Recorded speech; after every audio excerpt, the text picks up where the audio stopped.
نحمدہ ونصلی ونسلم علی رسولہ الکریم اما بعد فاعوذ باللہ من الشیطان الرجیم بسم اللہ الرحمن الرحیم واقیموا الصلاۃ وآتوا الزکاۃ وارکعوا مع الراکعین سبحانک لا علم لنا الا ما علمتنا انک انت العلیم الحکیم رب زدنی علما رب زدنی علما رب زدنی علما سبحان ربک رب العزۃ عما یصفون وسلام علی المرسلین والحمد للہ رب العالمین۔ میرے واجب الاحترام، میرے عزیز دوستوں، بزرگوں، بھائیوں، اسلام مسلمان ہونے کے بعد، کلمہ پڑھنے کے بعد مسلمانوں کے اوپر سب سے پہلا حکم جو ہے وہ نماز کا ہے۔ پھر نماز کے بعد جو ہے دوسرا حکم جو ہے وہ زکوٰۃ کا حکم ہے کہ انسان کے اوپر نماز کے بعد جو ہے یہ زکوٰۃ فرض ہوتی ہے۔ جس طرح نماز اسلام کا ایک اہم رکن ہے، اسی طرح زکوٰۃ بھی اسلام کا ایک اہم رکن ہے۔ جس طرح نماز فرض ہے اسی طرح زکوٰۃ بھی فرض ہے۔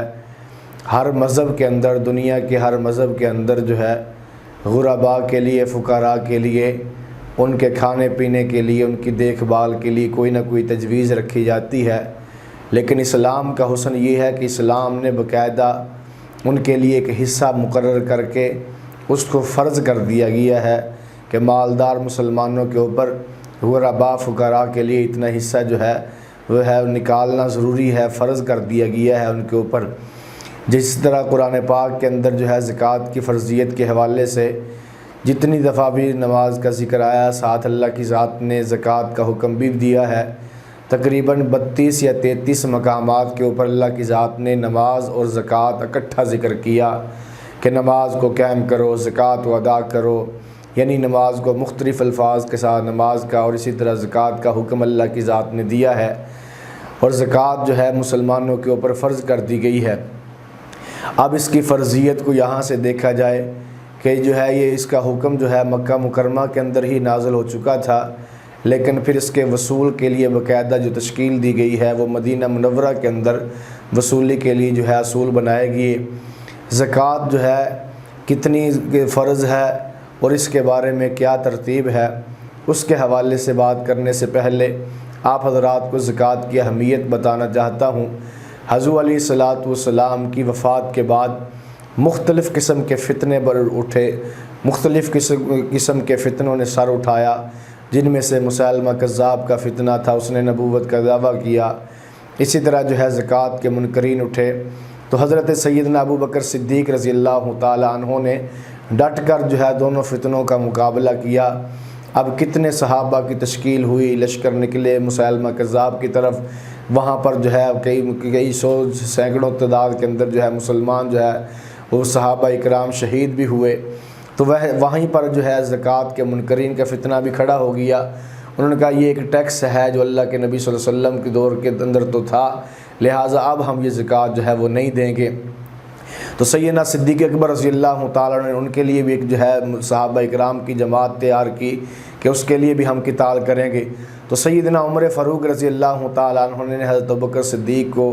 وہاں پر حالات کی نزاکت کو سامنے رکھتے ہوئے فرمایا کہ ہماری ایک بہت بڑی تعداد جو ہے مسلمانوں کی وہ جو ہے مسیلمہ کذاب کے خلاف لڑنے کے لیے نکلی ہوئی ہے، لہٰذا ابھی تم جو ہے فوراً جو ہے زکوٰۃ کے لیے منکروں سے لڑنے کے لیے فوراً جو ہے صحابہ کو دوسروں کو نہ بھیجیں، کچھ دیر صبر کر لیجئے۔ حضرت سیدنا صدیق اکبر رضی اللہ تعالیٰ نے فرمایا کہ جو حضور علیہ الصلاۃ والسلام کے دور کے اندر اونٹ جو ہے زکوٰۃ کے اندر دیتا تھا اور اس کے ساتھ اس کے نکیل کے لیے جو ہے وہ رسی بھی دیتا تھا، اگر اب اس نے اس کی رسی دینے کا بھی انکار کیا تو میں ابو بکر صدیق اس کے لیے بھی جو ہے اس کے ساتھ بھی قتال کروں گا۔ جب حضرت عمر فاروق رضی اللہ تعالیٰ نے حالات کی نزاکت کو سامنے رکھتے ہوئے سمجھانے کی کوشش کی تو سیدنا صدیق اکبر رضی اللہ تعالیٰ نے حضرت عمر فاروق رضی اللہ تعالیٰ سے فرمایا کہ عمر کیا بات ہے کہ زمانہ جاہلیت کے اندر تو بڑا بہادر تھا، اب اسلام کے اندر آ کے جو ہے کمزور ہو گیا ہے، بزدل ہو چکا ہے۔ فرمایا کہ میں ہر حال کے اندر جو ہے فرمایا کہ ابو بکر زندہ ہو اور دین کے اندر کمی آ جائے، ایسے کبھی نہیں ہو سکتا، لہٰذا میں ہر صورت کے اندر ان سے زکوٰۃ جو ہے وصول کروں گا۔ تو لہٰذا معلوم یہ ہوا کہ زکوٰۃ جو ہے اسلام کا بہت اہم رکن ہے۔ اب اس کی زکوٰۃ کی صورت کیا ہے؟ ہمارے پاس جو مال آتا ہے اس میں مال آنے کی کئی صورتیں ہیں۔ جب مال آنے کی کئی صورتیں ہیں تو اس اعتبار سے پھر جو ہے ان کے اوپر زکوٰۃ کی بھی مختلف صورتیں ہوگی۔ ایک مال ہمارے پاس وہ آتا ہے جو بغیر محنت کے، بغیر جو ہے مشقت کے ہمیں مل جاتا ہے۔ میدان جہاد کے اندر مجاہدین لڑ رہے ہیں دشمن کے ساتھ، لڑتے ہوئے فتح حاصل کر لی، وہاں سے جو مال ملا جسے مال فے کہتے ہیں، یا دشمن کے ساتھ لڑنے کے لیے گئے، دشمن آگے جو ہے اپنا مال چھوڑ کے بھاگ گیا، وہ جو مال ملا اسے مال فے کہتے ہیں۔ اب اس کے بارے میں شریعت کہتی ہے کہ جو ہے اس کے جو ہے 5 حصے بنائے جائیں، 4 حصے جو ہے وہ بیت المال کے اندر جمع کر دیے جائیں، جو ہے 4 حصے جو ہے فرمایا تقسیم کر دی جائیں، اور 5واں حصہ جو ہے وہ جمع کر دیے جائے فقراء کے لیے، غرباء کے لیے۔ اسی طرح پھر دوسری صورت مال کی جو ہمارے پاس آتی ہے زمین کے ذریعے سے، فصلوں کی صورت کے اندر کہ ہم فصل کاٹتے ہیں، فصل کاٹنے کے بعد اسے بیچتے ہیں، تو وہ مال ہمارے پاس آتا ہے۔ اب اس کی بھی 2 صورتیں ہیں۔ بعض زمینیں ایسی ہیں کہ جہاں پر آسمان سے بارش آتی ہے تو بارش آنے کی وجہ سے جو ہے وہ خود بخود فصل اگ جاتی ہے، وہاں پہ ذمہ دار کو، کسان کو محنت نہیں کرنی پڑتی، پانی جو خریدنا نہیں پڑتا ٹیوب ویل نہر کے ذریعے سے، اور نہ ہی جو ہے دوسری زیادہ محنت کرنی پڑتی ہے، بس آسمان سے پانی آتا ہے، وہ چنے وغیرہ اس طرح کی کوئی چیز ڈال دیتے ہیں تو خود بخود فصل اگ جاتی ہے، گندم اگ جاتی ہے۔ اب اس کے بارے میں شریعت کہتی ہے کہ جب یہ فصل تم کاٹ لو، یعنی گندم نکال لو یا چنے نکال لو، اب اس کی صورت یہ ہوگی کہ تم جو ہے 9 من اپنے گھر کے اندر لے آؤ، اور 10واں من جو ہے تم نے اللہ کے لیے نکال دینا ہے، وہ تمہارا حق نہیں ہے، وہ غرباء کا حق ہے۔ یعنی شریعت نے ایک حصہ مقرر کر دیا ہے کہ جو مال بھی ہمارے گھر کے اندر آئے گا،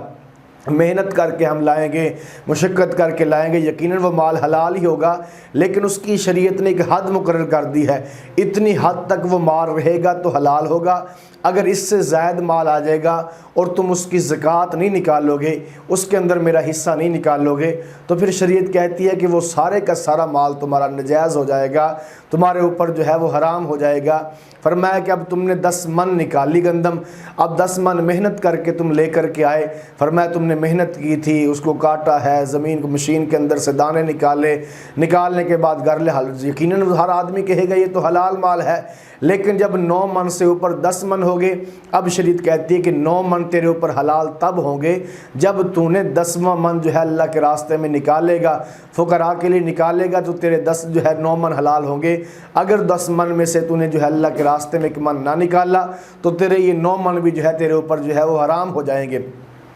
اب دوسری زمین وہ ہے کہ جہاں پر ہم زمین کے جو ہے نہری پانی لگاتے ہیں یا ٹیوب ویل کے ذریعے سے پانی لگاتے ہیں، یعنی پانی کا ہم کرایہ دیتے ہیں، نہری پانی ہے اس کا بھی ٹھیکہ دیا جاتا ہے، ٹیوب ویل کے ذریعے سے بھی ہم جو ہے پانی قیمتاً خریدتے ہیں اور اس کے اندر ہل چلاتے ہیں، کھاد ڈالتے ہیں، دوائیں ڈالتے ہیں، یہ محنت کرتے ہیں، ہم ذمہ دار ہل چلاتے ہیں۔ اب اس کی جو ہے ہم نے جب کٹائی کی، کٹائی کرنے کے بعد گندم نکلی یا کوئی اور فصل جو بھی نکلی، اب اس کے بارے میں شریعت کہتی ہے کہ چونکہ تو نے اس کی قیمتاً اس کے اندر پانی ڈالا ہے، محنت کی ہے، اب اس کے اندر 19 من تیرے ہوں گے، اور 20واں من جو ہوگا وہ میرے راستے کے اندر تو نے میرا حصہ نکال دینا ہے۔ وہ 20واں من تیرا نہیں ہے، وہ فقراء کے لیے ہے، غرباء کے لیے ہے، مساکین کے لیے ہے، لہٰذا 19 من تیرے اوپر حلال تب ہوں گے جب تو 20واں من جو ہے میرے راستے کے اندر نکال دے گا، میرا حق نکال دے گا، غرباء کا حق نکال دے گا، تو تیرے 19 من حلال ہو جائیں گے۔ اگر تو نے غرباء کا حق نہ نکالا تو فرمایا تیرے سارے کے سارے 19 من بھی، یہ بھی تیرے اوپر جو ہے وہ حرام ہو جائیں گے۔